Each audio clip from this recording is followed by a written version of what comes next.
మాది రామలాపురం. నా పేరు కోటమ్మ. పట్రా కోటమ్మ. క్వాంటి శెట్టి గారు 55,000 డబ్బులు. సైదే కొత్త మాసం సైదే 55,000 డబ్బులు ఇచ్చాడండి. 55,000 చేను అప్పు సాయంగా ఇచ్చారు. ఇచ్చి ఒక 3 క్వింటాలు బియ్యం వేశారు. వేసి అవి ఇచ్చి కూడా 10 సంవత్సరాలు అవుతుంది. మీరు ఇంకా ఇవ్వలేదని చేను దుక్కేసి ఏంది ఇట్లా చేసినావు అంటే నీ దిక్కొండ కాడ చెప్పుకోపో, మాది కానీ బూతులు తిట్టారు సార్. కులం పేరుతో దూషించి బూతులు తిట్టారు. అందుకే నీ దిక్కొండ కాడ చెప్పుకోపోమన్నారు. కంప్లైంట్ చేశారు ఇక్కడ.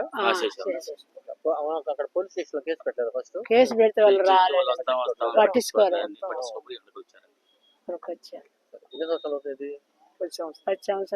ఇది జరిగింది మొన్న అంటే డబ్బులు తీసుకున్నప్పుడు అండి. ఇది జరిగింది వారం అవుతుంది, పోయిన ఆదివారం, నిన్న ఆదివారం, పోయిన ఆదివారం.